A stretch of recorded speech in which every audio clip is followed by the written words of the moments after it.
बिस्मिल्लाहिर्रहमानिर्रहीम, अस्सलाम वालेकुम नाज़रीन, मैं हूं सैयद अनवारुल हसन और आप देख रहे हैं प्रोग्राम सच के साथ बराह रास्त पीटीवी न्यूज़ इस्लामाबाद स्टूडियो से। नाज़रीन, वज़ीर-ए-आज़म इमरान खान ने ब्रॉडशीट के CEO कावे मूसवी के इंटरव्यूज़ के हवाले से इज़हार ख़्याल करते हुए कहा कि ब्रॉडशीट की जानिब से जो इंकशाफात किए गए हैं ये पानामा पेपर से बड़ा एक स्कैंडल है और अनफॉर्चुनेटली इंटरनेशनल न्यूज़ और इंटरनेशनल एजेंसीज से पाकिस्तान की जो इशराफिया है उसकी जानिब से की गई मनी लॉन्ड्रिंग और करप्शन की जो खबरें आ रही हैं, और उन्होंने कहा कि ये खबरें जो प्राइम मिनिस्टर इमरान खान साहब की 24 साल जदोजहद है उसको सेकंड करती है, जिसमें उनका ये कहना है कि स्टेटस को उस वक्त ही ख़त्म हो सकता है जब जो रूलिंग एलीट है वो अपनी जो करप्शन है और करप्शन से असासे बनाने के अमल को नहीं रोकती। प्राइम मिनिस्टर इमरान खान साहब आपके इल्म में है कि गुज़श्ता रोज़ वफाकी काबीना मंगल को जब इजलास हुआ उसमें यह भी मामला तय पाया है कि अब इंटर मिनिस्ट्रियल एक कमेटी तश्कील दी गई है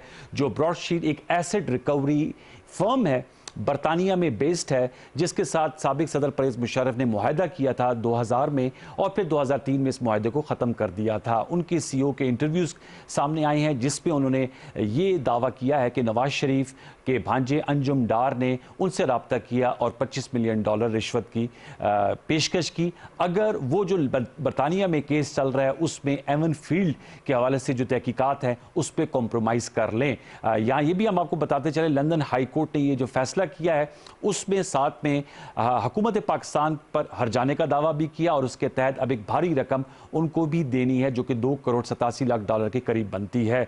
इस पर एक पॉलिटिकल रिएक्शन भी आ रहा है ऑपोजिशन की जानिब से, उस पर भी जरूर गुफ्तगू करेंगे। फिर पाकिस्तान डेमोक्रेटिक मूवमेंट जिन्होंने आज लोरलाई में एहतजाजी रैली निकाली, वहां मौलाना फजल रहमान साहब तो मौजूद थे लेकिन बिलावल भुट्टो जरदारी साहब और मरियम नवाज साहब गैर हाजिर थी। मौलाना साहब ने कहा कि 19 जनवरी को इलेक्शन कमीशन ऑफ पाकिस्तान के सामने मुजाहरा होगा और जल्द इस्लामाबाद आ रहे हैं। फॉरेन फ्रंट पे भी अहम डेवलपमेंट हुई है। आज सैफ फरीकी वज़ीर खारजा कॉन्फ्रेंस हुई है, पाकिस्तान, अज़रबैजान और टर्की के वज़ीर खारजा मौजूद थे और इस कॉन्फ्रेंस के बाद एक मुश्तरका प्रेस कॉन्फ्रेंस भी हुई जिसमें इस्लामाबाद इलामिया की भी बात हुई और ये अहम इस हवाले से है कि ये 2017 के बाद अब जाकर ये सेकंड ट्राईपार्टाइट कॉन्फ्रेंस हुई है जिसमें ये भी इस अज़म का इज़हार किया गया कि तीनों ममालिक के दरमियान जो तिजारत है उसका हजम $80 करोड़ है जो इस पोटेंशियल से कहीं कम है, इसमें इजाफे पर भी बात हुई। फिर साथ में जो आपस में एक बहुत से टाइज पाई जाती हैं उसको स्ट्रेंथन करने के हवाले से भी, और साथ में जो अहम नुकता है वो मैं जरूर उठाऊंगा कि तीनों ममालिक ने इस्लामोफोबिया, बैरूनी जारियत, गैर कानूनी कब्जे और दहशत गर्दी की मजम्मत भी की। और आगे चल के हम जरूर बात करेंगे मकबूजा कश्मीर और कारबाख जो कि अर्मीनिया और अजरबैजान में लड़ाई हुई थी उस हवाले से भी बात सामने आई। पहले हाफ के लिए जो हमारे साथ मौजूद मेहमान शख्सियात हैं मैं उनका तारुफ करें तो हमें बहुत खुशी है कि हमें लाहौर से DSNG लिंक पर ज्वाइन कर ली हैं वज़ीर आला पंजाब की मामले खसूसी बराए इत्तलात और नशरिया डॉक्टर फिरदौस आशिक अवान साहब, आपका बहुत शुक्रिया कि आपने वक्त निकाला, जबकि मेंबर कौमी असम्बली नाज बलोच साहबा हमारे साथ स्काइप पर मौजूद है। नाज बलोच साहबा, thank you so much for joining us. Doctor Firdaus साहबा, मैं आपसे गुफ्तगू का आगाज करूंगा। डॉक्टर साहबा, ये ब्रॉडशीट इनकी जानिब से जो CEO हैं उन्होंने इंटरव्यू दिया और उसके बाद से अब ये बात जो है वो काफ़ी हद तक प्रिंट, इलेक्ट्रॉनिक मीडिया और सियासी हलकों में भी इसकी बाज़गश्त सुनाई दे रही है। 200 अफराद की लिस्ट जो है वो इनको दी गई थी इस कंपनी के CEO के मुताबिक, उनके इंटरव्यूज़ जो हैं वो सब वाज़े हैं। मैं आपसे जानना चाहूँगा, वज़ीर-ए-आज़म इमरान खान साहब ने आज ट्वीट भी किया और एक तकरीब से खिताब करते हुए कहा कि ये हमारी इशराफिया की जो करप्शन और मनी लॉन्ड्रिंग है उसको बेनकाब करती है। कैसे आगे चला जा सकता है डॉक्टर फिरदौस साहबा? एहतिसाब PTI का बुनियादी नारा है, प्राइम मिनिस्टर इमरान खान साहब बार बार इसका जिक्र करते हैं, इसको कैसे गैर मुतनाज़ अंदाज में आगे बढ़ाया जा सकता है? क्योंकि आपके सियासी मुखालफीन कहते हैं इसको एहतिसाब नहीं बल्कि सियासी इंतकाम का नाम देते हैं। डॉक्टर साहबा, बिस्मिल्लाहिर्रहमानिर्रहीम। अनवार कॉल डिस्कनेक्ट हुई तो मैं पूरी आपकी बात सुन नहीं पाई, लेकिन जो मैं समझ पाई हूँ जी बेसिकली जो प्राइम मिनिस्टर ऑफ पाकिस्तान का मौक़िफ़ है वो बड़ा क्लियर है, बड़ा वाज़िया है, उसमें कोई इबहाम नहीं है, क्योंकि वो ये समझते हैं कि पाकिस्तान को जो सबसे बड़ा चैलेंज रहा वो रूलिंग एलीट से रहा, जो साबका अदवार में उन्होंने सियासत के नाम पे कारोबार किए, सियासत को ज़रिया रोज़गार बनाया और सियासत से जो मनी लॉन्ड्रिंग के ज़रिए पैसा कमाया, किकबैक और कमीशन से उन्हें पहले पाकिस्तान से बाहर भेजा, फिर पाकिस्तान से बाहर भेजने के बाद उन्हें मुख्तलिफ़ कारोबारों में लगाया, वहाँ बैरून मुल्क जायदादें बनाई और फिर दोबारा जितनी ज़रूरत पड़ी उस पैसे को मुख्तलिफ़ ट्रीटीज़ की शक्ल में पाकिस्तान मंगवाया।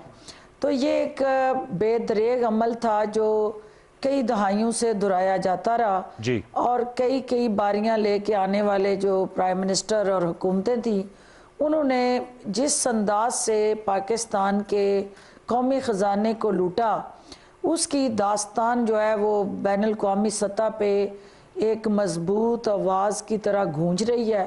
और ये भी जो ब्रॉडशीट फैक्ट्स हैं, ये भी उसी सिलसिले की एक कड़ी है, क्योंकि इसी तरह पनामा के अंदर जो जायदादों का इंकशाफ हुआ, उस वक्त की हुकूमत और PMLN की क़यादत ने उनसे इनकार किया, सुप्रीम कोर्ट के अंदर झूठे डॉक्यूमेंट जमा कराए, गलत बयानी की।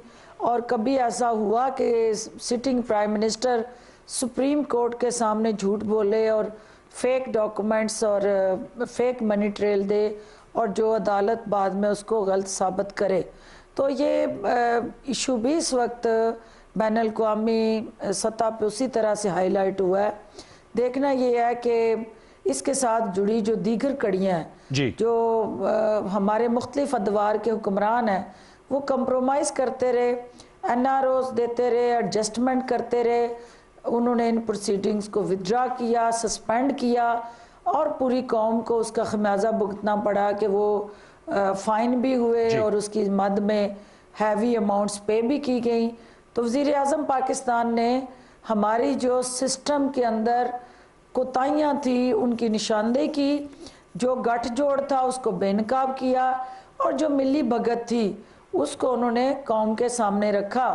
तो ये एक बदकिस्मत पहलू है कि जिनको अवाम जो है रहबर चुनते रहे, वो राहज़न बन के इस कौम को लूटते रहे, और अल्टीमेटली वो ख़ानदान और वो हुक्मरान अमीर से अमीर तरीन होते रहे, लेकिन अवाम जो है वो गरीब से गरीब तरीन होते रहे। ठीक है। और आज जब मुल्क दिवालिया होने को था, तो वज़ीर आज़म ने तिनका इकट्ठा करके पाकिस्तान की मईशत को सहारा दिया, और आज की मूडीज़ की जो रिपोर्ट है वो इस बात की कासी करती है कि पाकिस्तान की मईशत जो है वो दुरुस्त सिमत में टेक ऑफ करने वाली है, और अल्टीमेटली कोरोना के नेगेटिव इफ़ेक्ट्स के बावजूद पाकिस्तान के इकनॉमिक इंडिकेटर्स जो हैं वो बेहतर हैं, और मुश्किल के दिन जो है वो खत्म होने वाले हैं। उस पर हम दोबारा लौट के आएंगे, जो आपने कहा मुश्किल के दिन खत्म हो रहे हैं। मैं नाज बलोच साहब आपसे जानना चाहूंगा, डॉक्टर साहब से मैंने सवाल रखा था, ये सवाल आपके सामने रखूंगा कि ये बड़ी अनफॉर्चुनेट बात है कि इंटरनेशनली जब ये चीज़ें सामने आती हैं तो उसमें पाकिस्तान की सुबकी होती है,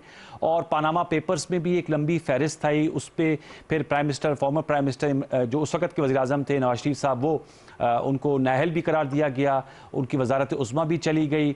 फिर नून लीग के अदवार में आप आसिफ जरदारी साहब के सर महल, मोहतरमा साहबा के स्विस अकाउंट्स के हवाले से भी हमने जो एहतसाब की बॉडीज़ थी उनकी जानिब से बातें सामने आईं। बाद में शायद कॉम्प्रोमाइज़ हो जाता है, जिसकी वजह से वो मामला आगे नहीं बढ़ते। मैं आपसे यही सवाल रखूंगा, फोकसिंग ऑन अकाउंटेबिलिटी, इससे आप अब एग्री करेंगी कि अब तो चाहे पनामा पेपर्स हो या ब्रॉडशीट, वो पाकिस्तान के हवाले से जब इस तरह की खबरें आती हैं, ज़ाहिर बात है इससे पाकिस्तान के इमेज को नुकसान पहुंचता है। कैसे गैर मुतनाज़ अंदाज में अकाउंटेबिलिटी को यकीनी बनाया जा सके? नाज साहिबा। बिस्मिल्लाहिर्रहमानिर्रहीम। अनवार देखें, बात यह है कि ये बहुत ही एक अनफॉर्चुनेट एक तरीक़ेकार रहा है कि सियासतदान ही मोस्ट ऑफ द टाइम ये रहा कि जो हुकूमत आती रही वो दूसरे अपने अपोजिशन का चेहरा मसक करने के लिए और उनको बुरा साबित करने के लिए और उनको चोर डाकू डकैत साबित करने के लिए वो अपनी परफॉर्मेंस के ऊपर तो गौर नहीं करती रही, बल्कि दूसरों पे इल्ज़ामात लगा लगा के और पब्लिक ऑफिस बेरर्स को जब आप इस किस्म के झूठे मुकदमात में और ऐसी साजिश करके मैनिपुलेट करेंगे और आर्म ट्विस्टिंग के लिए नैब जैसे इदारे को इस्तेमाल करके पॉलिटिकल इंजीनियरिंग, ये वो अल्फाज ने जो रिमार्क्स जो है आर्म ट्विस्टिंग का हो या पॉलिटिकल इंजीनियरिंग का, ये अदालतें रिमार्क्स दे चुकी हैं कि नैब का जो रवैया है वो पॉलिटिकल इंजीनियरिंग के लिए और वफादारियां सियासी तब्दील करने के लिए इस्तेमाल हो रहा है। तो ये जो एक रवैया है, मैं समझती हूँ कि ये एक नामुनासिब रवैया है। यही वजह है कि पाकिस्तान पीपल्स पार्टी ने अपने दौरे हुकूमत में नैब के अंदर रिफॉर्म्स की और इसको बेहतर करने की कोशिश जब की, तो उस वक्त आपने देखा कि लेकिन वो कोशिश कामयाबी से हमकनार नहीं हो सकी। खुद वो ऑपोजिशन जो है वो आज रियलाइज करती है कि काश बर वक्त ये तरामीम कर लिए जाते, रिफॉर्म्स लाए जाते, तो सही दुरुस्त अकाउंटेबिलिटी होती, ना कि लोगों की पगड़ियां उछाली जाती, ना कि मीडिया ट्रायल होता लोगों का, और ना ही अवाम के पैसे इस तरह से ब्रॉडशीट जैसी कंपनी को देकर जाया होते। और जो आज टैक्स पेयर का अरबों रुपए जो है वो ब्रॉडशीट को जा रहा है, ये क्यों जा रहा है? अब उस पर सवाल पैदा होता है और वो सवाल के जवाब भी आपके सामने आ रहे हैं कि वो कंपनी कह रही है कि वो जहां जहां आइडेंटिफाई जिनका करती रही और वो लोग अपने पैसे निकालते रहे, उनको अपना जो शेयर कमिट किया गया था वो मिला नहीं, लिहाजा जो जुर्माना है वो सामने आ गया कि अब वो जुर्माना पे करना है। पहली बात तो नैब जो दावा इतना बड़ा है कि जी बहुत बड़ी हेफ्टी अमाउंट रकम जो है वो वापस लाई गई है, तो पहले तो इसका एक फोरेंसिक ऑडिट होना चाहिए ताकि पता चले कि जो सियासतदानों को गालिम गलौज देके चोर डाकू डकैत के अलकाबात कहे जा रहे हैं, ये पैसा किसने लिया था, ये किसका पैसा है और कितना रिकवर हुआ है पैसा, वो किस सियासतदान का पैसा है। तो बात यह है कि बजाय ब्लेम गेम करने के और एक दूसरे के इमेज को टार्निश करने के, हमें ऐसे अकाउंटेबिलिटी के मैकेनिज्म बनाने पड़ेंगे जहां पे सिर्फ ये ना हो कि ऑपोजिशन को जेलों में डाल के और उनका मीडिया ट्रायल किया जाए, बल्कि बिलियन ट्री सुनामी की बात हो तो वहां पे भी केसेस खुलने चाहिए। रेफरेंसेस आप लेकर आए, आप लोगों को 2-2 साल पकड़ के खुर्शीद शाह को आपने अंदर रखा हुआ है कस्टडी के अंदर, मुख्तलिफ लोगों को इस तरह जो है वो कस्टडी में रखा हुआ है 2-2 साल से। तो बात यह है कि अगर आप रेफरेंस भी नहीं लेकर आते और झूठे इल्जामात लगाए जाते हैं और फिर उसके बाद होता है कि कौमी खजाने का ज़ियान होता है, कौमी खजाना जो है उसका अवाम के टैक्स पेयर का पैसा जो है वो गलत जा रहा है, तो इस पर सवाल पैदा उठते हैं। क्यों बिलियन ट्री सुनामी के केसेस के ऊपर बात नहीं होती, क्यों मालम जबा केस पे बात नहीं होती, इसका जवाब ले लेते हैं डॉक्टर साहबा से। क्यों बीआरटी के ऊपर इतना बड़ा 27 अरब का प्रोजेक्ट 127 अरब तक पहुंच गया, क्यों उसके ऊपर सवाल, उसके ऊपर कार्रवाई नहीं होती, क्यों दवाओं की कीमतों में जो 500% इजाफा हुआ, इन चीजों पे चीनी चोरी के ऊपर आप देखिए वजीर आजम साहब नोटिस दे लेते हैं, लेकिन उसके बाद हम देखते हैं कि ना आपने नुकात उठाए, ना कोई धकड़ होती है, ना कोई गिरफ्तारी, इसका जवाब ले लेते हैं। वन साइडेड आपने कहा, आपका नुक्ता ये से वाज़ेह है कि इस हुकूमत की जो तरजीह है वो सिर्फ और सिर्फ ऑपोजिशन का मुंह बंद करने के लिए, डॉक्टर फिरदौस साहिबा उनको उनका मीडिया ट्रायल करके आपका नुक्ता आ गया, झूठे जो आपका ना साहबा आपका नुक्ता है। जी डॉक्टर साहब आपने सुन ली सारी बात, जवाब दीजिएगा। जी नाज, पहली बात तो ये है कि मेरा ख्याल है कि आपको सबसे पहले इस रिपोर्ट को पढ़ना चाहिए।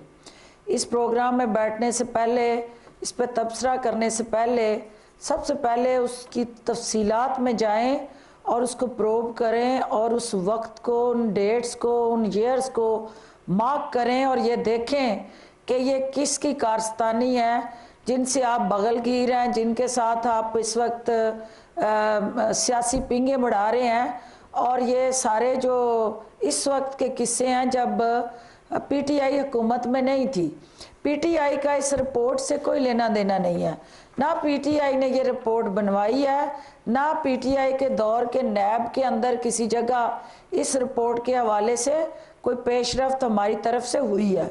हाँ, पीटीआई ने अब एक प्राइम मिनिस्टर की हदायत पे इंटर मिनिस्टेरियल कमेटी बनाई है कि वो कौम के टैक्स पेयर का पैसा जो इस तरह के दिल पशौरी इनिशिएटिव्स पे इन्वेस्ट होता रहा, खर्च होता रहा, उसकी तहकीकात देखा जाए कि किसके कहने पे वो केसेस शट होते रहे, एनआरओज दिए जाते रहे और वो प्रोसीडिंग्स डिले होती रही और मुतलका जो इंडिविजुअल्स थे उनके खिलाफ कानूनी कार्रवाइयाँ क्यों रोकी गई और उसके साथ जुड़े पस पर्दा हकायक क्या है। पीटीआई का उस गलाजत को जो मली गई मुख्तलिफ जमातों ने एक दूसरे के मुंह पे, उसका कोई लेना देना नहीं है। हम इस मुल्क के दामन पे लगे जो दाग है बैन अल-अक़वामी सतह पे, उसको साफ करने निकले हैं, नंबर 1। नंबर 2, आप बात कर रही हैं जिन केसेस की जी, तो मेरी बहन, ये आपका सारे का सारा इस वक्त अदालती निज़ाम ट्रांसपेरेंट है, खुद मुख्तार अदारे हैं, अदालतें खुद मुख्तार हैं। आप उसमें फिल फॉर एप्लीकेंट बने और अदालत में जाएं और आप चैलेंज करें कि बिलियन ट्री सुनामी में कहाँ कहाँ करप्शन हुई है, आप उसमें मुद्दई बने और उसकी तहकीकात के अमल का आगाज़ करवाएं। हुकूमत आपकी सहूलतकारी करेगी। इसी तरह जो आप पेशावर BRT की बात कर रही हैं, तो वहाँ पे भी आपको ये हक हासिल है कि आप उसकी इन्वेस्टिगेशन के लिए आप एप्लीकेशन मूव करें और उसको एक्सपीडाइट करें। हुकूमत ना किसी के ख़िलाफ़ तहकीकात का आगाज़ करवाती है और ना बंद करवाती है। ये अदारों का काम है और अदारे किसी की शिकायत पे एक्शन लेते हैं। कोई एप्लीकेंट आता है, कोई चीज़ पॉइंट आउट होती है, तो उसके बाद जो है उस कोताही और उस करप्शन पे तहकीकात डॉक्टर साहब एक सवाल है आपसे करके रूल ऑफ लॉ को इंश्योर किया जाता है। डॉक्टर साहब एक सवाल है, बात जो आपने कही है इम्पोर्टेंट। देखिए बात यह है कि इस वक्त जो सिचुएशन है पाकिस्तान में, वो बड़ी वाज़ेह हो चुकी है। एक तरफ है कि इमरान खान ने जो करप्शन के फ्लड गेट थे वो लॉक किए हैं और उसकी वजह से उन गेट्स को जब ब्लॉक कर दिया गया, लॉक कर दिया गया, बंद कर दिया गया, तो अब जो जो उस सिस्टम के बेनिफिशरी थे उन गेट्स के साथ छोटे मोटे कोई विंडो खुली थी, कोई दरवाज़ा खुला था, तो अब वहाँ जहाँ बेनिफिट नहीं पहुँच रहा वहाँ से चीखें सुनाई दे रही हैं, वहाँ आओ बका चल रही है। तो लेकिन ये एक प्रोसीजर है इस पाकिस्तान को करप्शन और करप्ट प्रैक्टिसेस से निजात दिलाने का, जो वज़ीर आज़म का वादा है। पाकिस्तान तहरीक इंसाफ उनकी क़यादत में अपने किए हुए वादे पे अमल पैरा है। ठीक है। जो आपकी तरफ से ये हुकूमती एक्शंस के हवाले से निशानदेही है, तो देखिए आपकी हुकूमत जो सिंध में है, सिंध के अंदर जो बैड गवर्नेंस और मिसमैनेजमेंट के चैलेंजेस और इश्यूज हैं, वो आपकी हुकूमत को भी दरपेश है। हर जगह पे जो ब्यूरोक्रेटिक स्ट्रक्चर है, जो आपका पॉलिटिकल इंडिविजुअल्स हैं, जहाँ कहीं पे भी अवाम और अवामी इदारे सामने आते हैं, वहाँ पे हुकूमत वक्त को मुश्किलात आती हैं। और आपका भी वहाँ सिंध के अंदर का जो इस वक्त सूरत हाल है, वो गवर्नेंस के चैलेंजेस पूरी कौम देख रही है। सिंध के हवाले से सवाल कर लेते हैं जी नाज बलोच साहब से। सूबे की बदहाली और सूबे की बुनियादी सहूलतों का फुकदान और कराची जैसे शहर को जिस तरह कचरा कुंडी बना के उस पूरे के पूरे पाकिस्तान के फेस को दागदार किया गया है, तो आपकी भी कोई जिम्मेदारी है। पूछ लेते हैं जी जिम्मेदारी। डॉक्टर साहब नाज बलोच साहब मैं आपसे जानना चाहूंगा, स्टेक होल्डर होते हुए आपको भी अपना किरदार अदा करना जी जी नाज साहब से पूछ रहे थे। नाज बलोच साहब बताइएगा, जाहिर बात है आप लोग सेंटर में तो अपोजिशन है, लेकिन आपके नाकदीन यही कहते हैं, जैसे डॉक्टर फिरदौस साहब करें, आप लोगों की कंफर्टेबल पोजीशन है, सिंध में हुकूमत है, यहाँ सेंटर में जिसकी आप मेंबर नेशनल असेंबली, वहाँ अपोजिशन है। सिंध के हालात कारकर्दगी 12 साल आप लोग को इख्तिदार में हो गए बगैर किसी तातुल के, तो जाहिर सवाल तो आपके उठेंगे। बड़े तहम्मुल से डॉक्टर साहिबा की बात सुनी है और मैं यही उम्मीद करती हूँ कि जब मैं बोलूँ तो वो भी बड़े ही तहम्मुल से बात मेरी सुने। बेहतर यही है हम एक दूसरे के क्रॉस टॉक ना करें ताकि बात सही तरीके से मौकफ पहुंचे। बेहतर यही। देखिए बात यह हुई कि वफाकी हुकूमत किनके पास है। आप आए थे कर्जा मुंह पे मारने के लिए कि हम आएंगे, हम 100 दिन के अंदर IMF का कर्जा मुंह पे मार देंगे, 90 दिन के अंदर हम कर्जा वापस आते ही दूसरे दिन हमने 200 अरब वापस कर देना है। तो होना यही चाहिए था ना, लेकिन हुआ क्या कि कर्जे आपने दुगने कर दिए, बिजली की कीमतों में आपने इजाफा कर दिया ये कह के कि सर्कुलर डेट की अदायगी होगी, लेकिन सर्कुलर डेट डबल हो गया बिजली का। फिर आप देखें LNG का गलत मुआहदा आप करते हैं। पाकिस्तान की तारीख में पहली दफा इतनी महंगी LNG आप लोगों को गलत अपने मैनेजमेंट की वजह से, मिसमैनेजमेंट और गलत टाइम पे फैसले करने की वजह से आपको करना पड़ा, जिसका खमियाजा अवाम ने भुगतना है। फिर आपने दवाओं की कीमतों का मैंने बताया 500% पूरे पाकिस्तान में दवाओं की कीमतों में, इमरजेंसी जो ड्रग्स होती हैं, जो इमरजेंसी में अस्पतालों में पहले मुफ्त लोगों को मिलती थी, 500% आपने दवाओं के अंदर इजाफा कर दिया। आप लोगों को सुकून न मिला, आपने पिम्स अस्पताल जो है वो एक हेयर ट्रांसप्लांट करने वाले शख्स के हवाले कर दिया। KPK में लेडी रीडिंग हॉस्पिटल को तो बल्कि साहब बैठकर अमेरिका सिंध हुकूमत के हवाले से भी जवाब दीजिएगा।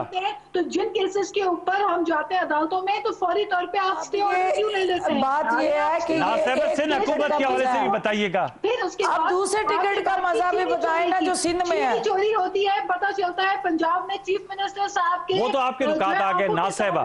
चीनी चोरी हो जाती है और फिर जो सब्सिडी दी इसके जाती जवाब है तो मैं लेता हूं। 52% उन लोग को दी जाती है जिनका ताल्लुक पीटीआई से है। नहीं तो सिंध और की जो PTI के सिंध का गुजरात जवाब है ही कोई नहीं है तो वो क्या करे। तक आपके हाथ नहीं पहुंचते, आप कुछ नहीं करते, लेकिन अवाम के जेब से अरबों रुपए चीनी ना साहिबा, सिंध के हवाले से जो सवालात उठाए प्लीज उसकी तरफ भी आइए। अरबों रुपए आप मोहतरम MNA हैं, सिंध की हुकूमत के हवाले से जो सवालात उठाए हैं। अब सिंध की मैं तो आप नोटिस अब सुन लो ना नाज, अब बात सुन ले, मैंने अब आपकी बात सुनी है ना। आप नवीन अब आप सुनो, मेरी बात सुनो। जिन कर्जों की बात आप कर रही है ना, जी जी मुझे ये बताएं कि जो जी एक एक करके प्लीज बात कीजिएगा, एक एक करके बात कीजिएगा। वाले के अकाउंट से पैसे आए हैं, 2.5 करोड़ की आबादी उनके अकाउंट में अगर पैसे मेरे ख्याल में मेरी आवाज ना साहब आप तक पहुंच रही है। पाकिस्तान के कौमी खजाने में रहते तो वो पाकिस्तान कभी मकरूज ना होता। बेहतर ये होगा हमारे व्यूअर्स के लिए एक एक करके अगर बोलें। अब भी वो के पैसे कौमी खजाने में ले आए, पाकिस्तान में खुशहाली आ जाएगी, महंगाई खत्म हो जाएगी। चले जाए, लोग गैस को तरस रहे हैं, लोगों के चूल्हे ठंडे हो गए। फिर आप बात करते हैं सिंध अच्छा, अभी मेरी बात ठीक है, सिंध हुकूमत में आपने कहा गैस नहीं मिल रही लोगों को। डॉक्टर फिरदौस साहिबा उन्होंने कहा सिंध में विफाक की वजह से गैस नहीं मुयस्सर। कि आज आपके पेंशनर्स हैं, आज बात ये है कि नाज की बात है कि अपनी गाड़ी मेरे ख्याल में प्लीज आप दोनों से रिक्वेस्ट है, अगर आप मेरी बात सुन लें। नाज साहिबा, डॉक्टर फिरदौस साहिबा, डॉक्टर साहिबा, नाज साहिबा, अगर इसी तरह करना है पहुंचेगी नाज बलोच साहिबा, मुझे तो आपसे ज्यादा बोलना आता है। मैंने बात सुनी है ना तुम्हारी। ताल्लुक रखने वाले लोग हमारे साथ शाना बशाना खड़े हैं, क्योंकि आप लोगों ने अवाम के साथ चले आप आपका नुक्ता आ गया नाज साहिबा, जुल्म किया आपने अवाम के साथ। आपने तो रोटी जो सस्ती डॉक्टर साहब अब आप इसका जवाब दीजिएगा। बहुत से नुकात नाज बलोच साहिबा ने उठाए हैं। मैं बात करूं अब 70 सालों के अंदर जो अवाम को बर्डन। चलिए अब आपके नुकात आ गए, आपने चीनी के बारे में बात की, आटे के बारे। जी डॉक्टर फिरदौस साहिबा, डॉक्टर फिरदौस साहिबा बात कीजिएगा प्लीज। अभी ये मेरा ख्याल है कि अब मुझे वाकई एक्चुअली डॉक्टर फिरदौस बनना पड़ेगा। नहीं इसको नाज बलोच साहिबा, नाज बलोच साहिबा, आपको मेरी आवाज आ रही है? ट्रैफिक एक तरफ नाज बलोच साहिबा, मुझे फिर आपको सॉरी, अगर आप मेरी बात ही नहीं सुनेगी मुझे फिर आपका माइक आउट करना पड़ेगा। बमरे मजबूरी नाज बलोच साहिबा, प्लीज लिसन टू मी। आप अपनी कारकर्दगी बताएं। हम तो बहुत ही बुरे हैं। हमने तो पाकिस्तान के तारीख के बदतरीन कर्जे जो हमारे हिस्से में आए और आपकी अयाशियां जो उन पे वो लुटाए गए पैसे, हमने उनका सूद अदा किया। हमने उस डूबती हुई मैशत को, जो बैंक दिवालिया हो रही थी, बैंक डिफॉल्ट कर गई थी, इंटरनेशनली कोई आपकी तरफ देखने के लिए तैयार नहीं था। हमने दोस्त अहबाब को एंगेज करके पाकिस्तान को उस मुश्किल हालात से निकाला और आज मैशत की जो गाड़ी है वो पटरी पे चलना शुरू हो गई है। अच्छा, आपने कहा कि ये महंगी बिजली, महंगी दवाइयाँ, महंगी गैस। मेरी बहन जरा IPPs के मुआहदे पढ़े, उनके साथ जो टैरिफ डिटर्मिनेशन आपकी हुकूमत करके गई थी वो हमारी इस हुकूमत की कारस्तानियाँ नहीं है। आपको पता होना चाहिए कि जब कोई मुआहदा होता है उसकी इंटरनेशनली कमिटमेंट्स होती हैं। हुकूमत कोई भी आए उस बिजली के टैरिफ को वो आगे पास ऑन करने की पाबंद होती है। और हमने इसके बावजूद अवाम को रिलीफ देने के लिए सब्सिडी दी। हमने 300 यूनिट तक के स्लैब्स पे ज़ीरो किसी किस्म की इंक्रीजमेंट जो है उसको डिस्करेज किया। हमने पास ऑन किया अफोर्डिंग क्लास को। और हमने उसके साथ साथ जो आपने चीनी का जिक्र किया जी, जो आपने दवाइयों का जिक्र किया, पूरी दुनिया में जब रुपए पे प्रेशर आता है, जब रुपया डिवैल्यू होता है, डॉलर जो है वो महंगा होता है, तो जो इंपोर्ट आइटम्स हैं वो डॉलर में इंपोर्ट होते हैं तो उसकी कीमतें बढ़ती हैं। दवाइयों का जितना भी आपका खाम रॉ मटेरियल है वो सारा इंपोर्ट होता है। तो जब वो इंपोर्ट होगा तो मल्टीनेशनल इंपोर्ट करके पाकिस्तान में दवाइयाँ बनाएंगी तो वो कंपैटिबल नहीं होंगी इंटरनेशनल मार्केट में, तो पाकिस्तान में वो दवाइयाँ शार्ट होंगी। या वो दवाइयाँ दस्तयाब ना हो और या वो दवाइयाँ जो है उस पैरिटी में आए, उस कीमत पे आए कि जिस पे उनकी मैन्युफैक्चरिंग कास्ट जो है वो मीट करे।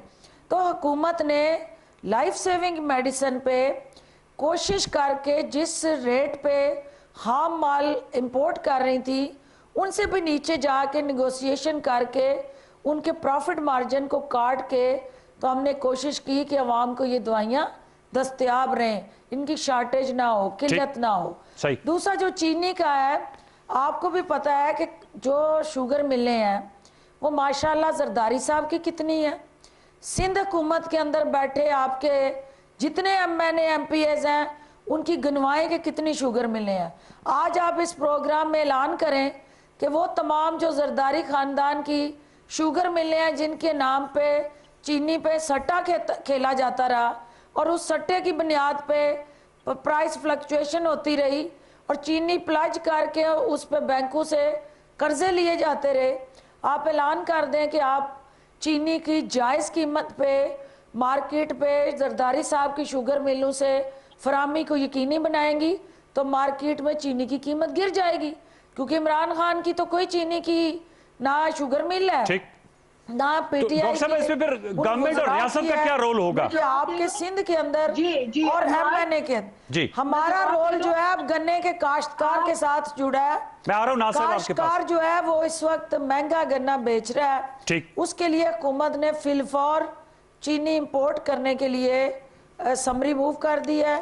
ECC उसकी इजाज़त देने जा रही है। जो मुनाफाखोर है, जो जहीरा अंदोज हैं, ठीक है, जो आपकी मिलों में चीनी को स्टॉक करके महंगे करके बेचना चाहते हैं, डिमांड सप्लाई का क्राइसिस क्रिएट कर रहे हैं, उन सब का इलाज सिर्फ और सिर्फ चीनी को दरामद करके अवाम को सस्ती चीनी फराम करना है, सस्ते दामों। ठीक है। आप जरा पीडीएम की सियासत में मैं जरा सवाल कर लूं आप दोनों से। हुकूमत जो है अवाम को रिलीफ देने जा रही है। जी, पीडीएम की उस पर सवाल करना चाहता हूँ। आपने कही कि हम महंगाई को कंट्रोल नहीं कर पा रहे। देखिए, महंगाई एक प्रोविंशियल गवर्नमेंट, मैं रिक्वेस्ट ही करूंगा पाकिस्तान की और प्रोविंशियल गवर्नमेंट जो सूबे के अंदर बैठी है सिक्योरिटी के उसको रोल प्ले करना है। उन्हें रोल प्ले करना है। ना साहब मेरा सवाल सुन लीजिएगा। उसने मिलावट माफिया के साथ नहीं मिलना, उसने साथ जो है ना साहब और फिरदौस साहब, मैं अब सवाल एक आप लोगों से कर लूं पीडीएम के हवाले से। कारोबार नहीं कमाना। स्टूडियोज में मेहमानों के ना होने का ये नुकसान है कि मेरी आवाज जो है वो शायद सुन भी रहे हैं तो उसका जवाब नहीं दे रहे। ना साहब मना किया था ना कोई कुआं खोदा, वो एक्सपोर्ट नहीं ना एक्सप्लोरेशन की, बावजूद इन्होंने ना लोकल प्रोडक्शन हुई। के खिलाफ वर्जी करते ना साहब और डॉक्टर साहब, बसद एहतराम आप दोनों खवातीन से, मोअज़्ज़ज़ खवातीन से जो मेरी मेहमान है, देने के चक्कर में कंपनियां चली जाती थी। चलें आप फिरदौस साहब, आपका जवाब मुकम्मल हो गया। ना साहब आप मेरा सवाल सुन लीजिएगा। साहब उनकी कितनी शुगर मिले हैं, इंटरनेशनल मार्केट में जो गैस की कीमत है उसी रेट पे आपने इंपोर्ट करनी है। आपने भी सब्सिडी की बात और जिनसे आप बगलगीर हुई हैं इस वक्त चलें ठीक है, आप जरा पीडीएम की सियासत में सवाल सुन लीजिएगा। हमारे दौरे हुकूमत में तो चीनी सस्ती थी, चीनी तो जिसकी कीमत आवाम को अदा करनी पड़ रही है। हुई है जो रेट्स में चीनी के रेटों के अंदर जो माफियाज बैठे हुए हैं, जिन्होंने चीनी के रेट के ऊपर मैनिपुलेट किया और अवाम की जेबों में डाका डाला, वो तो आपकी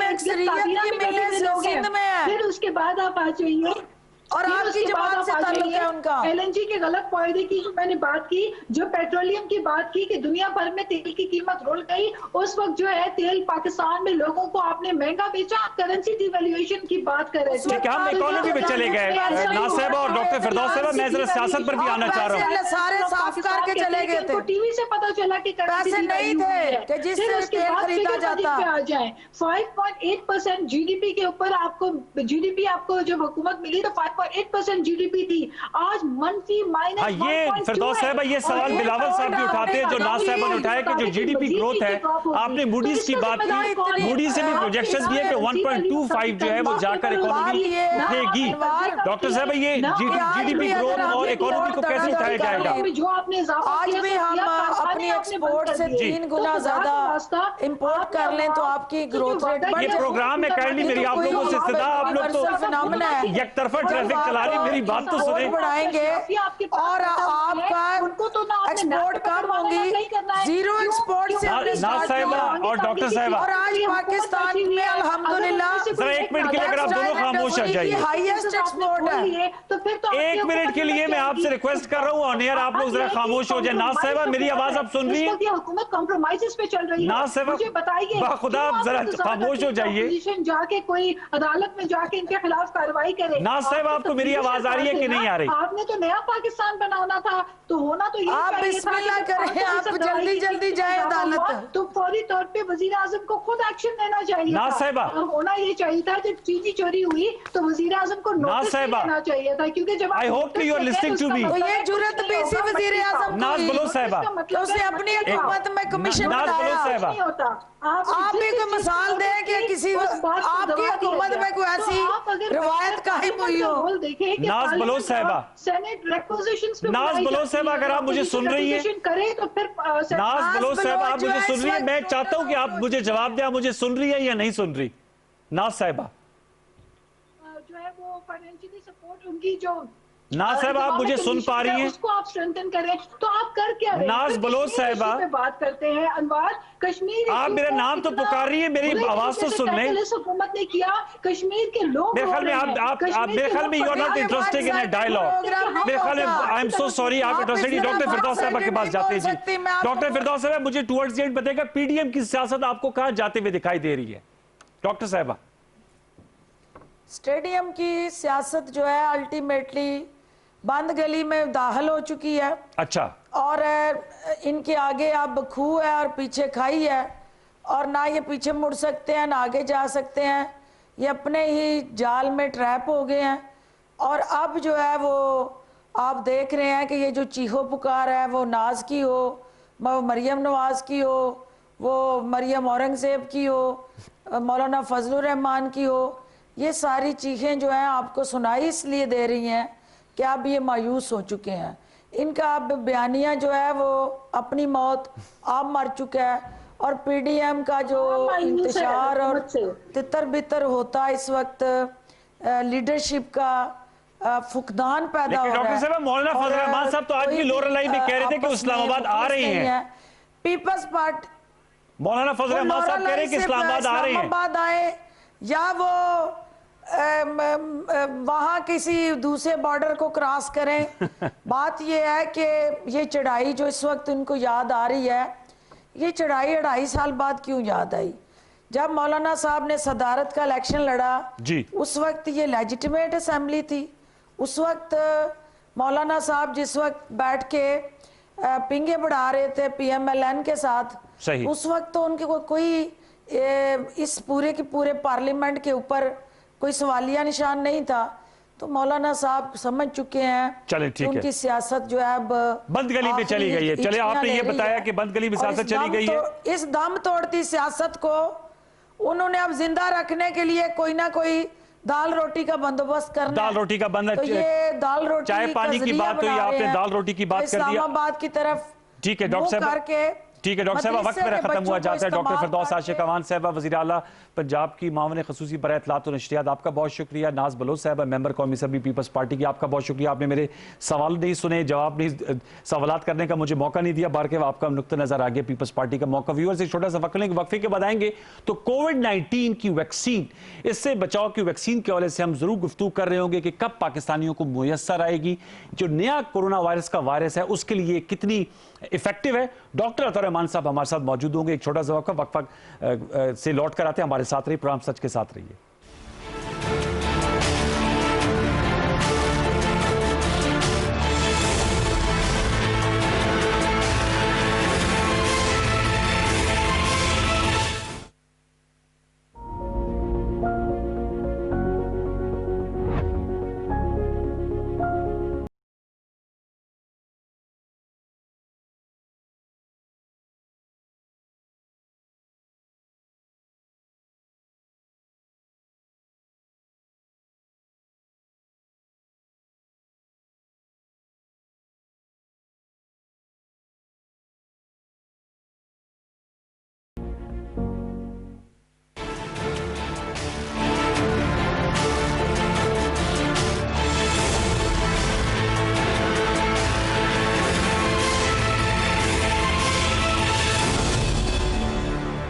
वेलकम बैक व्यूअर्स। हम गुफ्तगू करेंगे कोविड-19 और ये जो सेकंड वेव की इसकी तबाहकारी हैं, इस हवाले से बात करेंगे। साथ में कोरोना वायरस से बचाव की वैक्सीन, इसकी पाकिस्तान में दस्तयाबी, इस हवाले से जो हमारे NCOC के सरबराह हैं वफाकी वज़ीर बराए मनसूबबंदी असद उमर साहब ने भी गुफ्तगू की और कहा कि फरवरी में कोशिश की जाएगी कि ये पाकिस्तान हासिल कर ले। फिर जो पार्लिमानी सेक्रेटरी सेहत हैं डॉक्टर नाशिद हामिद साहब, उन्होंने बताया कि चाइना की जो फर्म है साइनोफार्म, उससे मामला तय हो गए हैं। जरा इसकी तमाम तफसीलात जानेंगे, नए वेरिएंट के हवाले से बात करेंगे और ये भी ज़रूर मैं सवाल रखूंगा कि अमेरिका में तो वैक्सीन होने के बावजूद क्या वजह है कि 24 घंटों में 4000 से ज़्यादा अमवात हो रही हैं। और इसके लिए हमने दावत दी है डॉक्टर अतौर रहमान साहब को, जो बहुत ही मौजूद शख्सियत हैं और इस सारे मामले पर हम वक्तन वक्तन उनसे रहनुमाई हासिल करते हैं। डॉक्टर साहब अस्सलाम वालेकुम। वालेकुम सलाम। डॉक्टर साहब बताइएगा, सबसे पहले तो कोरोना वायरस की वैक्सीन के हवाले से मैं आपसे जानना चाहूंगा, क्योंकि आवाम की इस हवाले से बड़ी खसूसी दिलचस्पी पाई जाती है कि कब तक पाकिस्तान को में ये दस्तयाब होगी। और जैसे हुकूमती ऐलानात आए हैं कि पहले हेल्थ केयर वर्कर्स को लगेगी, आपसे मैं जानना चाहूंगा ये जो चाइनीज वैक्सीन है साइनोफार्म कंपनी की, इस हवाले से आपकी क्या आ रहा है? क्योंकि फाइजर, मोडर्ना, ऑक्सफोर्ड वालों की वैक्सीन के हवाले से तो बहुत सी रिसर्चेस सामने आई हैं। क्या कहेंगे इस चाइनीज कोरोना वैक्सीन के हवाले से? जी, ये जो साइनोफार्म की वैक्सीन है ये बहुत कामयाबी से चाइना में इस्तेमाल हुई है। इसके ट्रायल्स और दूसरे ममालिक में भी मुकम्मल हुए हैं, जिसके अंदर यूनाइटेड एमिरेट्स और बहरीन शामिल है। और इसके अलावा पाकिस्तान में जो मेरा इदारा है, जो international centre for chemical and biological sciences, यहाँ भी इसके क्लिनिकल ट्रायल्स जारी हैं और बहुत सक्सेसफुली किए गए हैं। तो ये चाइना में मिलिट्री के ऊपर भी यही वैक्सीन चुनी गई थी, वहाँ इस्तेमाल हुई थी सारी उनके जो आर्म फोर्सेस हैं उनमें, और बहुत कामयाब रही है ये। और ये कन्वेंशनल टेक्नोलॉजी की बुनियाद पर है। इसमें जो आरएनए, जो मैसेंजर आरएनए टेक्नोलॉजी जो कि इस्तेमाल की गई है फाइजर की वैक्सीन में या जो मॉडर्ना की वैक्सीन में, वो वाली टेक्नोलॉजी नहीं है, बल्कि जो स्टैब्लिश टेक्नोलॉजी है वो वाली इस्तेमाल की गई, जिसमें वायरस को कमजोर करके इंजेक्ट किया जाता है। तो ये जो है ये बहुत मौजू है पाकिस्तान के लिए। और इस वक्त जो है, क्योंकि हमने एग्रीमेंट कर रखा है इस कंपनी से, हमारे इदारे ने कराची यूनिवर्सिटी के जो इंटरनेशनल सेंटर है, कि ये पाकिस्तान को तरजीही बुनियाद पे और मुनासिब कीमत पे दी जाएगी। तो वो एग्रीमेंट के तहत बाउंड है कि हमें जो है उन ममालिक में जिनमें पहले ही देना शुरू करेंगे बाहर, उनमें पाकिस्तान शामिल है। और इसी वजह से पाकिस्तान के साथ अब एक एग्रीमेंट भी किया है गवर्नमेंट ने, जिसमें इमरजेंसी के तौर पर 12 लाख डोजेज अभी ऑर्डर की है, जिसके तहत ये हेल्थ वर्कर्स के लिए आएगी और उसके बाद मुख्तलिफ कंसाइनमेंट्स आएंगे। लेकिन जो बड़ा मसला इस वक्त ये है कि डिमांड बहुत ज्यादा है, दुनिया भर के सब ममालिक से है, और मैन्युफैक्चरिंग सिर्फ चंद कंपनी है, 8-9 कंपनियां हैं सिर्फ दुनिया में जिन्होंने फेज 3 क्लिनिकल ट्रायल कंप्लीट किए हैं और जो मैन्युफैक्चर करने जा रही हैं। तो इस वजह से डिमांड बहुत ज्यादा है और कुछ ममालिक ने ओवर बुक कर रखा है। कनाडा ने 400% ज्यादा बुकिंग कर रखी है अपनी पॉपुलेशन से, बरतानिया ने 300% ज्यादा बुकिंग कर रखी है और पेमेंट भी कर रखी है इन कंपनीज को। तो ओवर बुकिंग हुई हुई है जबरदस्त तरीके से और शॉर्टेज डिमांड है। तो इसमें मेरे ख्याल से 6 से 12 महीने लगेंगे इससे पहले कि बड़ी क्वांटिटी में पाकिस्तान में ये वाली वैक्सीन और दूसरी जो वैक्सीन है वो अवेलेबल हो जाए, क्योंकि डिमांड ज्यादा है और सप्लाई है नहीं। डॉक्टर साहब बताइएगा, आपने कहा कि आपके इदारे का भी इस कंपनी के साथ मुआहदा और ट्रायल्स आप लोगों ने भी किए। क्या आप लोग इस पोजीशन में हैं कि चूंकि उसके जितने फार्मूले हैं वो आप लोगों ने भी ज़ाहिर बात है जान चुके होंगे, क्या इसकी लोकल प्रोडक्शन शुरू की जा सकती है विद द पेटेंट राइट्स, और क्या ऐसी कोई पॉसिबिलिटी है डॉक्टर अतौर रहमान साहब? जी बिल्कुल नहीं की जा सकती, क्योंकि लोकल प्रोडक्शन के लिए पूरी मैन्युफैक्चरिंग GMP फैसिलिटीज होनी चाहिए, उसमें अरबों रुपए की इन्वेस्टमेंट होती है और उसके लिए पूरा एक्सपीरियंस चाहिए वैक्सीन मैन्युफैक्चर का। हम तो बच्चों की वैक्सीन भी बाहर से इंपोर्ट करते हैं, सिर्फ एनिमल वैक्सीन बनाते हैं। फार्मास्यूटिकल इंडस्ट्री जो है हमारी, वो बेसिक मैन्युफैक्चर का तो एक्सपीरियंस है ही नहीं हमारी फार्मास्यूटिकल इंडस्ट्री को। सिर्फ गोलियां बनाते हैं या पैकेजिंग करते हैं या शरबत बना के बेचते हैं। लोकल मैन्युफैक्चरिंग का इनके पास कोई एक्सपीरियंस नहीं है बेसिक मैन्युफैक्चर का। तो हमारे पास कोई एक भी फार्मास्यूटिकल कंपनी नहीं है जो बड़े पैमाने पर वैक्सीन बना सके। उसके लिए वक्त चाहिए, उसके लिए इन्वेस्टमेंट चाहिए, उसके लिए हुकूमत की तरफ से मराहत चाहिए कि वो उसको लॉन्ग टर्म टैक्स हॉलिडेज दे, इंसेंटिव्स दे। तो अभी हम पाकिस्तान में बिल्कुल इस काबिल नहीं है बना सके। अभी फिलहाल यही हमारे लिए अच्छा है कि हम बाहर की कंपनियों के साथ टाई अप करें, लेकिन साथ के साथ फ्यूचर के लिए जरूर जो आप कह रहे हैं वो करना चाहिए कि हमें फार्मास्यूटिकल्स में, बेसिक मैन्युफैक्चर में और खासतौर पर वैक्सीन में, जिसमें दूसरे जो वैक्सीन है वो भी शामिल है, वो सब हम लोकल मैन्युफैक्चर करना शुरू करें। ये डॉक्टर साहब बताएगा, ये तो हुकूमत का चाइना के साथ जो मुआहदा हुआ है और जो साइनोफार्म फर्म है वो फराहम करेगी, और सबसे पहले जाहिर बात है हेल्थ केयर वर्कर्स क्योंकि फ्रंट लाइन है और ज़्यादा इन्फेक्ट होते हैं। साथ में ये भी हुकूमत का फैसला आया था, चूंकि आप टास्क फोर्स की भी सरबराह हैं, कि प्राइवेटली भी इसको इम्पोर्ट किया जा सकता है। उसकी तफसीलात शेयर करेंगे, उसमें किस तरह पेशरफ्त मुमकिन हो सकती है? ये एक्चुअली जैसे मैंने अर्ज किया कि 9 कंपनियां हैं इस वक्त जिनसे ये इंपोर्ट की जा सकती है, जिनके ट्रायल्स कंप्लीट हो गए या होने वाले हैं, जिसमें से 4 चाइनीज कंपनीज हैं, जिसके 2 में से क्लिनिकल ट्रायल्स पाकिस्तान में चल रहे थे। एक ये साइनोफार्म है और एक कैंसिनो बायो है। और तो 4 कंपनियां अमेरिकन हैं, 3 कंपनियां चाइनीज हैं, एक बरतानिया की कंपनी है और एक रशियन कंपनी है। इनसे खरीदा जा सकता है। तरीकाकार ये होगा कि प्राइवेट सेक्टर को इन कंपनियों से डेटा लेकर जो ट्रायल्स का वो हमारी जो ड्रग रेगुलेटरी अथॉरिटी है ड्रैप, उसको अप्लाई करना होगा। ड्रैप को सेटिस्फाई करना होगा कि इसके ट्रायल्स का डेटा जो है वो मुनासिब है और ये हमारे लिए सेफ है और इफेक्टिव है, और इसकी प्राइस तय करनी होगी। जब ड्रैप से अप्रूवल मिल जाता है तो उसके बाद फिर खोल दिया जाएगा ताकि ये वैक्सीन इंपोर्ट करके और प्राइवेट सेक्टर जो है ये बेच सके। तो दोनों चीज चैनल्स चलेंगे। हुकूमत जो है वो इंपोर्ट करेगी इस तरह, और भी कंसाइनमेंट्स आएंगे जो कि गवर्नमेंट हॉस्पिटल्स को दूसरी जगह पे और फ्री में दिया जाएगा ये हेल्थ वर्कर्स को, और इसके अलावा प्राइवेट सेक्टर भी इंपोर्ट करेगा और वो भी बेचेगा। तो दोनों एवेन्यूज खुले रहेंगे। रशियन वैक्सीन के हवाले से आपकी क्या मालूमात है? उसके हवाले से भी अखबार में आया, मीडिया में आया कि उन्होंने दिलचस्पी का इजहार किया है कि वो भी पाकिस्तान में अपनी जो वैक्सीन है वो मुतारिफ कराना चाहते हैं। उस हवाले से आपकी क्या रिसर्च कहती है? जो रशियन वैक्सीन है वो गैमेलिया के नाम से है और वो स्पुतनिक 5 के साथ कोलैबोरेट करके, एक कंपनी है उसके साथ कोलैबोरेट करके बनाई है, लेकिन उसके फेज 3 क्लिनिकल ट्रायल्स का डेटा अभी तक आम नहीं किया गया है। तो उसके बारे में बहुत शुबहात है कि वो वैक्सीन मुनासिब भी है या नहीं, क्योंकि फेज 2 क्लिनिकल ट्रायल्स के बाद उन्होंने मार्केटिंग शुरू कर दी दुनिया भर में, रशिया समेत। तो मैं तो एडवाइज नहीं करूंगा कि ऐसी कोई वैक्सीन ली जाए जिसके फेज 3 क्लिनिकल ट्रायल्स मुकम्मल ना हुए हों और जिसका डेटा पूरी तरह इफेक्टिवली सामने ना हो। बाकी 8 कंपनियां जिनके मैंने जिक्र किया है उनसे लिया जा सकता है, जिसके अंदर अमेरिकन कंपनीज भी हैं, ये चाइनीज कंपनीज भी हैं और बरतानिया की भी है।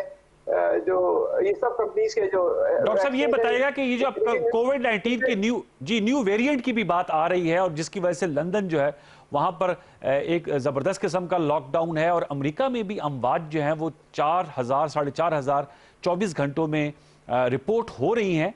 वैक्सीन के आने के बावजूद इतनी ज्यादा तादाद में अमवात का होना, कुछ इस हवाले से आप हमें गाइड करेंगे इसकी क्या वजह है? और दूसरा, ये जो न्यू वेरिएंट है जिन वैक्सीन की हम गुफ्तगू कर रहे हैं उसके हवाले से भी बड़ा इफेक्टिव है? बात यह है कि इसके बारे में बहुत बड़ा सवालिया निशान है। ये B117 कहलाता है। इसमें कई जगहों पर म्यूटेशन हो गई है, खासतौर पे जो स्पाइक प्रोटीन है, ये देखते हैं मॉलिक्यूलर फुटबॉल की तरह होता है, इसमें बहुत सारे छोटे छोटे कांटे से लगे होते हैं। वो कांटे जो है वो स्पाइक प्रोटीन्स होती हैं जिसके जरिए इंसानी खलियों में दाखिल होते हैं। तो वहां तब्दीली आ गई है जिसकी वजह से बहुत आसानी से ये अब खलियों में दाखिल हो रहा है, और ये 70% ज्यादा इसका फैलाव है उस पुराने वेरिएंट्स के मुकाबले में। तो अब ये सवालिया निशान पैदा हो गया है कि कितनी इफेक्टिव रहेंगी जो नई वैक्सीन है इन वेरिएंट्स के खिलाफ जो पाए जा रहे हैं। जो हमारा इदारा है कराची यूनिवर्सिटी में Jamil Rahman centre for genomics research, उसमें हम वक्त के साथ साथ जो इसमें तब्दीलियां आ रही हैं इस वायरस में उसका हम जायजा ले रहे हैं, और 109 जगह हमें भी म्यूटेशन मिली है उस वायरस के मुकाबले में जो चाइना में पाया गया था। अलग अलग म्यूटेशन हो रही हैं। तो ये वैक्सीन की इफेक्टिवनेस जो है, जो अब वैक्सीन आ रही हैं, कौन सी वैक्सीन इस नए वेरिएंट्स के खिलाफ इफेक्टिव रहती है, ये कुछ सवालिया है। एक ख्याल जनरली ये है कि इफेक्टिव होंगी, लेकिन वो शायद 90 या 95% नहीं होंगी, शायद 50%, 60%, 70% होंगी। ये जब फील्ड में आएंगी वैक्सीन इस्तेमाल होना शुरू होंगी, जब पता चलेगा कि ये कौन सी इफेक्टिव होती है। जो अमेरिका में जो अमवात हो रही है, तो अभी तक तो ये वैक्सीन बहुत कम पॉपुलेशन पे लगी है, वहाँ 0.01% पॉपुलेशन भी अभी कवर नहीं की है। तो बहुत टाइम इस पे लगेगा कि सारी पॉपुलेशन कवर हो जाए, और बहुत से लोग तो वैक्सीन लगवा भी नहीं रहे, और वो इतनी ज्यादा ये फैल चुका है कि इसको कंट्रोल करना बहुत मुश्किल हो रहा है अमेरिका में भी और कुछ यूरोप के ममालिक में भी। तो जब वैक्सीन लोगों को कम से कम 60% के करीब या 70% के करीब लोगों को वैक्सीन लग जाएंगी, तो जब उस वक्त हर्ड इम्यूनिटी की तरफ हम बढ़ जाएंगे और वो फिर मामला कंट्रोल में आने शुरू हो गए, लेकिन उस पर चंद महीने लगे इससे पहले कि इतने बड़ी पॉपुलेशन को वैक्सीन लग जाए। और फिर ये अगर नया वेरिएंट आके अब फैल जाता है तो वो भी अपनी जगह पर है। और फिर ये भी एक और सवाल है कि ये वैक्सीन आपको कितने अरसे तक प्रोटेक्ट करेगी। हो सकता है 6 महीने 8 महीने बाद ये एंटीबॉडीज आपकी गायब हो जाए, जिसमें से दिफाई निजाम जो है वो खत्म हो जाए और दोबारा आपको इसको वैक्सीन लगाना पड़े। तो ये भी सवालिया निशान है, क्योंकि नया वायरस है, इस पे काम बहुत कम हुआ है और ये वक्त के साथ साथ एक्सपीरियंस गेन होगा हमें। डॉक्टर साहब ये बताइएगा, जो सेकंड वेव है आपकी राय में अब ये इस वक्त पीक करके डाउनवर्ड इसका ट्रेंड है, सेकंड पीक जो पाकिस्तान में आई है, क्योंकि अमवात अनफॉर्चुनेटली अल्लाह ताला उन सब की मगफरत करे 24 घंटे में 55 अफराद जो हैं जाँ बहक हुए हैं। हमने कुछ अर्सा पहले देखा कि 100 की फिगर भी क्रॉस हुई थी। तो मैं अगर आपसे पूछ पाऊं कि सेकंड वेव इस वक्त अपवर्ड ट्रेंड है या आपको डाउनवर्ड ट्रेजेक्टरी इसकी लगती है? नहीं, अब तो मुझे लग रहा है पिछले 2 हफ्ते से कुछ डाउन ये कंट्रोल होके पीक पे पहुंचकर और अब डाउनवर्ड ट्रेजेक्टरी है। लेकिन डाउनवर्ड ट्रेजेक्टरी जब ही मेंटेन होगी जब हम सख्त एहतियात रखेंगे, क्योंकि क्या वजह है कि सेकेंड वेव आई, उसकी वजह यही थी कि हमने एहतियात बंद कर दी थी। जब से जुलूस शुरू हो गए थे, ईद पे मिलाना और फिर दूसरे फंक्शन पे मिलना मिलाना शुरू कर दिया था, तो वही हुआ। तो ये थर्ड वेव भी आएगी, फिर फोर्थ वेव भी आएगी और ये वायरस जो है 10 साल तक आपके साथ चलता रहेगा, इस तरह जैसे कि फ्लू वायरस चल रहा है। तो इसके लिए आपको जब तक कि कोई दवाई नहीं आ जाती इसके खिलाफ, अब 2 दवाइयां सामने आई हैं जो आर्थराइटिस के लिए इस्तेमाल होती है और किसी हद तक मुफीद है। एक टोसिलिजुमैब है, एक और है, तो लेकिन वो किसी हद तक मुफीद है, क्यों नहीं है इसका। तो जब तक सही मायनों में कोई दवाई इसके सामने ना आए कि जिसको कोरोना वायरस हो गया हो उसका इलाज कर सके, अभी तक कोई आपके पास दवाई नहीं है। तो ऐसी दवाइयां हैं जिससे मॉडरेट असर होता है। जब तक इसका सिर्फ एक ही एहतियात है कि आप अपने आप को बचाव रखें, सोशल डिस्टेंसिंग रखें, मास्क रखें, पहने और फिर वैक्सीन आ जाती है तो वैक्सीन लगवाएं। इसका और के अलावा कोई हमारे बहुत बहुत शुक्रिया डॉक्टर अतर रहमान साहब, माहिर फिजिक्स हैं और इसके अलावा उनका इदारा कोरोना वायरस वैक्सीन के हवाले से जैसे उन्होंने बताया कि वो काम भी कर रहा है और प्राइम मिनिस्टर इमरान खान साहब ने जो टास्क फोर्स बनाई है साइंस एंड टेक्नोलॉजी, उसके आप सरबराह भी, आपका बहुत शुक्रिया। व्यूअर्स, डॉक्टर अतर रहमान साहब हमसे गुफ्तगू कर रहे थे और उन्होंने बिल्कुल हमें इसलिए सवाल हमने रखे क्योंकि कोरोना वायरस से बचाव की वैक्सीन के हवाले से बहुत से सवालात थे। उन्होंने बताया कि ये वैक्सीन आएगी, इसके बड़े अच्छे रिजल्ट्स हैं चाइना में जो साइनोफार्म की वैक्सीन है, लेकिन ये पहले हेल्थ वर्कर्स को मिलेगी और जो आम आबादी को मिलने तक इसमें अभी वक्त दरकार है। लिहाजा टेक अवे ये है कि हमने एहतियात करनी है, मास्क पहनना है, अपने हाथों को सैनिटाइज करना है और समाजी फासले बरकरार रखना है। यही हमारी इस वक्त बेस्ट वैक्सीन है कि हम खुद से एहतियात करें और अपने आप को इससे बचाएं। प्रोग्राम सच के साथ में आज हमने 2 नुकात पर गुफ्तगू की, एक मुल्की सियासत और इसके अलावा जो खारजा अमूर पे डेवलपमेंट्स हो रही हैं और साथ साथ कोविड-19, क्योंकि ये बहुत बड़ा एक इशू है। लिहाजा हम अपने प्रोग्राम में इसको हिस्सा ज़रूर बनाते हैं ताकि लोगों को आगाही भी देते रहें और इस हवाले से जो अपडेट्स और डेवलपमेंट्स हैं उस हवाले से भी आगाह करते रहें। कल तक के लिए सैयद अनवारुल हसन और सच के साथ की प्रोडक्शन टीम को इजाज़त दीजिए। आपसे मुलाकात होगी अल्लाह ने के बाद।